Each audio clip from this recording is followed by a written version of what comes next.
साथियों नमस्कार।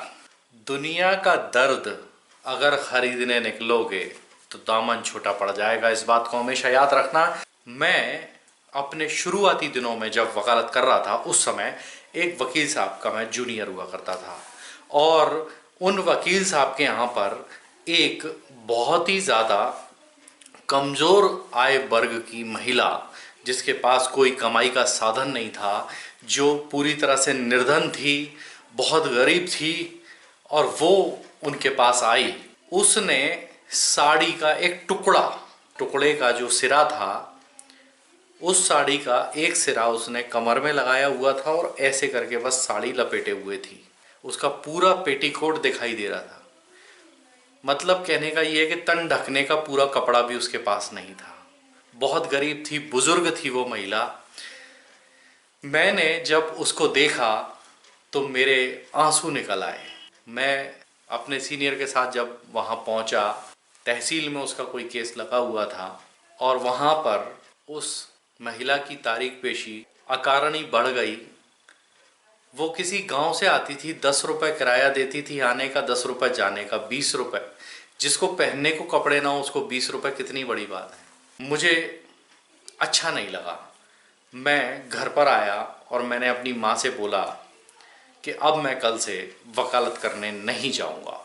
मेरी माँ ने मुझे बोला कि बेटा बात क्या है।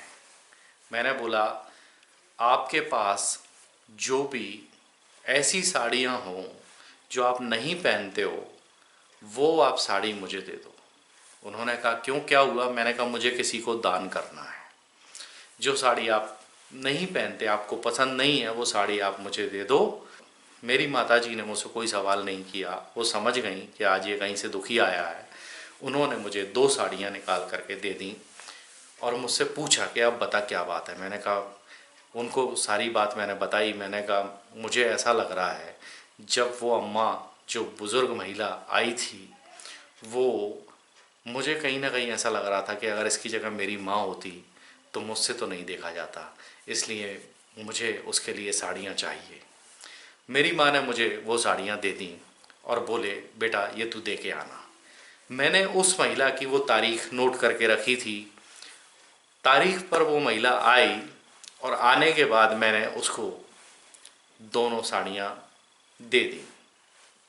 उस महिला ने मुझे बहुत सारा आशीर्वाद दिया और उसने कहा कि बेटा तेरा रुतबा बुलंद हो और तू राजाओं की तरह जिए, और जो भी उसको कहना था वो बहुत अच्छा अच्छा जो उसको कहना था वो उसने कहा। और मुझे एक आत्म संतोष मिला और मैं घर पर आया तो मेरी माँ ने मुझे बताया, बोले बेटा एक सबक तुम सीख लो कि दुनिया का अगर दर्द खरीदने निकलोगे तो तुम्हारा दामन छोटा पड़ जाएगा लेकिन दर्द कभी कम नहीं होगा।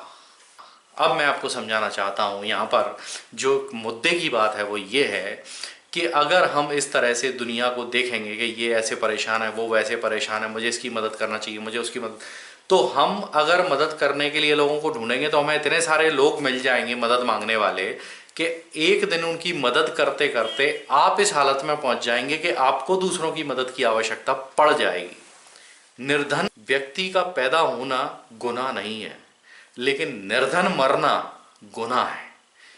मतलब उसने अपनी पूरी ज़िंदगी में कोई पुरुषार्थ किया ही नहीं है, इसलिए वो निर्धन रहा।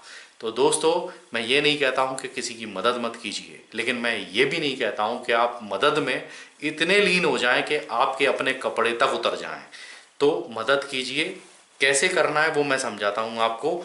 चाणक्य का ये कहना था, जिस धन को दान नहीं किया जाता वो कभी बढ़ता नहीं है। यानी दान देने से पैसा बढ़ता है, लेकिन इसका मतलब ये नहीं है कि हम सब कुछ ही दान कर दें। समझ रहे हैं ना आप बात को। दान उसमें से थोड़ा थोड़ा छोटा छोटा अंश किया जाता है। पूरा पैसा दान कर दोगे तो आपके पास क्या बचेगा, फिर तो कुछ भी नहीं बचेगा। मान लीजिए उदाहरण के तौर पर किसी सामान में आग लग जाती है, आप उसको बुझाने के लिए अपने हाथों से उसको बुझाना शुरू करते हैं, आपके हाथ जल जाएंगे, कुछ नहीं होगा, उसकी मदद भी नहीं होगी, आपके हाथ जल जाएंगे। तो ये बात तो वो हुई कि आप किसी व्यक्ति की मदद कर रहे हैं तो अपने कपड़े उतार कर भी मदद कर देंगे तो फिर आप नंगे हो जाएंगे।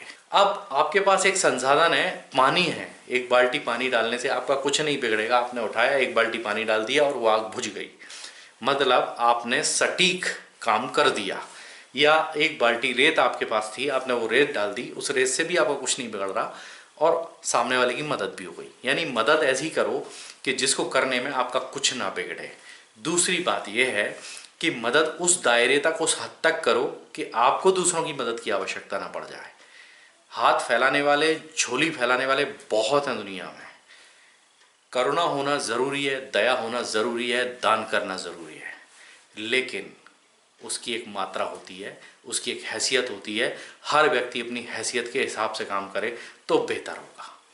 दोस्तों, मुझे नहीं पता कि आपको इस वीडियो में क्या समझ आया, लेकिन मुझे सिर्फ इतना समझ में आया था, उस दिन के बाद मैंने वकालत में इस तरह की चीज़ों को देखना बंद कर दिया था। क्योंकि अगर मैं सिर्फ दूसरों के दर्द को खरीदने निकलूंगा तो अपने दुख दर्द को कैसे दूर करूंगा और कब करूंगा? तो मुझे खुद के लिए क्या प्रयास करना है?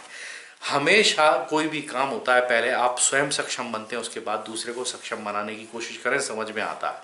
लेकिन खुद ही सक्षम नहीं है और दूसरे को सक्षम बनाने निकलेंगे तो शायद आप उसके जैसे ही रह जाएंगे कि आप दूसरों की मदद करें, लेकिन उतनी मदद करें जितनी आपकी क्षमता हो। दोस्तों, मिलेंगे अगले किसी वीडियो में, तब तक के लिए बाय बाय।